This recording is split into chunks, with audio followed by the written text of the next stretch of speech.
एक समय की बात है, सांब को स्त्री कपड़े पहनाकर यदु राजकुमार ऋषि मुनियों के पास गए और बोले, भगवान, इस स्त्री को पुत्र की इच्छा है, बताइए तो सही, यह क्या जनेगी, लड़का होगा कि लड़की। तब तो वह क्रोधित हो गए और बोले, इस स्त्री से मूसल उत्पन्न होगा, जिससे संपूर्ण यादवों का नाश हो जाएगा, सारे यादवों के नाश का कारण होगा। वास्तव में वह ऋषि इस छल को समझ गए थे। नारद, विश्वामित्र आदि ज्ञानी ऋषि थे। तब तो वह बालक सभी दुखी हो गए। राजा उग्रसेन के पास आए। डर के मारे श्री कृष्ण बलराम से कुछ ना कह पाए। उग्रसेन ने उस स्त्री से अर्थात सांब से लोहे का मूसल निकला, तब उसके टुकड़े टुकड़े करवा के बालकों के हाथों समुद्र में फेंकवा दिए। भगवान श्री कृष्ण ने देखा कि द्वारका में आकाश में भी उपद्रव हो रहे हैं, उत्पात हो रहे हैं। तब उन्होंने यादवों से कहा कि देखिए तो सही, संपूर्ण सृष्टि में, धरती आकाश में अपशकुन हो रहे हैं, उत्पात हो रहे हैं। अब हमें यहाँ द्वारका में रहना नहीं चाहिए।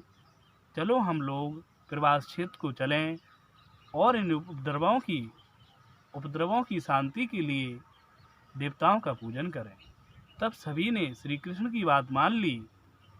उद्धव जी भगवान श्री कृष्ण के पास आए और बोले, भगवान, मुझे ऐसा लगता है कि अब आप इस कुल का नाश करना चाहते हैं।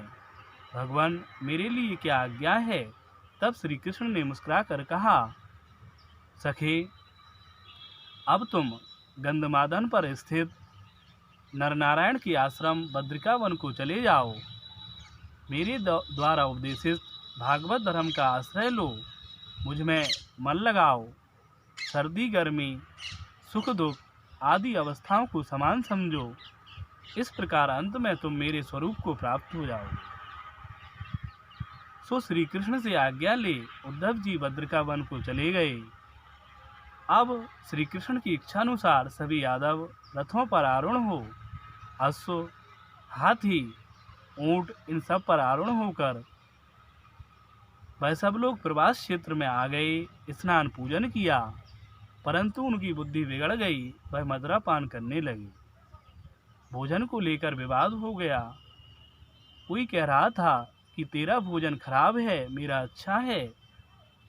इस प्रकार से बात बिगड़ गई और वह आपस में लड़ने लगे। चाचा भतीजे से उलझ पड़ा तो मामा भांजे से, पुत्र पिता से, मित्र मित्र से भयंकर युद्ध हुआ।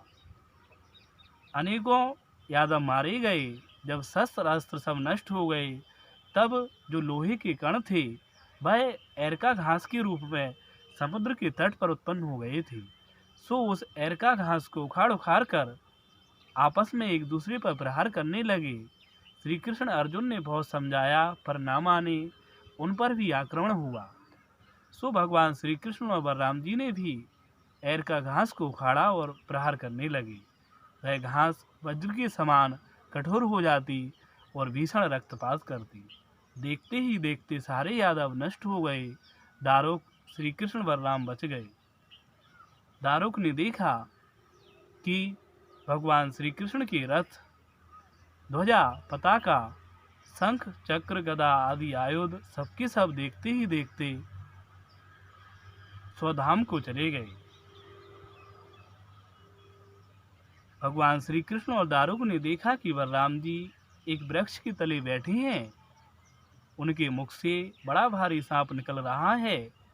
वह समुद्र को गया। समुद्र ने उन शेषनाग की पूजा की और फिर वह समुद्र में लीन हो गया। अब तो दारुक ने भगवान के चरणों में सिर झुकाया। वह रोने लगा। उसे लगा कि निश्चित ही अब भगवान भी मुझसे बिछड़ने वाले हैं। तब भगवान ने उसको समझाया, दारुक, तुम राजा उग्रसेन और वसुदेव आदि के पास जाओ। उनसे कहना कि अब तुम्हें द्वारका में नहीं रहना चाहिए, कारण कि समुद्र इस सारी द्वारका को डुबो देगा और अर्जुन के आने पर तुम बंधु बांधवों के साथ धन संपत्ति लेकर इंद्रप्रस्थ चले जाना। दारुक, तुम भी मेरे भागवत धर्म का आश्रय लो, संसार की माया मोह ममता को त्याग दो, इससे तुम्हें मेरी प्राप्ति हो। सो दारुक ने श्री चरणों में शीश झुकाया, उनकी परिक्रमा की, स्तुति की और फिर उग्रसेन आदि के पास सारा खबर सुना दी। किस प्रकार से बलराम जी देह को त्याग दिए, श्री कृष्ण का स्वधाम गमन हुआ, यह सब बातें दारुक को कहना थी। इधर भगवान विष्णु ने पीपल के पेड़ के नीचे दाएं जांग पर बायां चरण रखे हुए बैठे थे। एक बहेलिया, उसने दूर से देखा कि मृग बैठा हुआ है, सो उसने भगवान की उन तलवों को मृग समझा और फिर तीरों से उन्हें बीन डाला। निकट आकर देखा कि यह तो चतुर्भुज पुरुष हैं। तुरंत भयभीत हो चरणों में गिर पड़ा और बोला, भगवान, मुझसे अनजान में यह पाप हुआ है, मैं अपराधी हूँ, निश्चित ही आप मुझे मार डालिए, जिससे मैं भविष्य में कभी भी किसी का अपराध ना कर सकूं। नाथ, आप वैकुंठ नाथ हैं, मैं अज्ञानी हूँ, मुझे सजा दीजिए। तब भगवान हंसकर बोले, लुब्धक, जरे तू डर मत, तूने तो मेरे मन का ही काम किया है। जा, तू स्वर्ग को प्राप्त हो, जिसे पुण्यवान प्राप्त करते हैं। श्री भगवान की इतना कहते ही दिव्य विमान आया, उस पर वह बहेलिया सवार हो स्वर्ग को चला गया। अब भगवान श्री हरि ने अपने आत्मा को परमात्मा में लीन किया और त्रिगुण गति को पार करके इस देह को त्याग दिया। ढोल नगाड़े बज उठे, भगवान की उत्तम गति को देखकर पुष्प वर्षा होने लगी। सो इस प्रकार से यह कथा विष्णु पुराण के अंतर्गत मैंने बलराम जी श्री हरि का स्वधाम गमन कहा।